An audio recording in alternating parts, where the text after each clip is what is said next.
তাহিরি হুজুর ওয়াজাহাদু বিআমওয়ালিহিম ওয়া আনফুসিহিম ফি সাবিলিল্লাহ।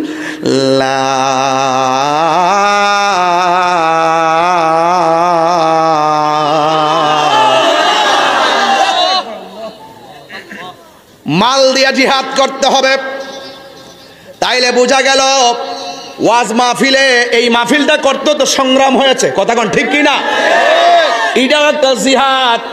হককে কায়েম করতে যাইয়া জিহাদ করা, হককে কায়েম করতে যাইয়া সাধনা করা, হককে কায়েম করতে যাইয়া প্রচেষ্টা করার নামই হলো জিহাদ। এই জিহাদে আমরা অংশগ্রহণ করতে চাই কি চাই না?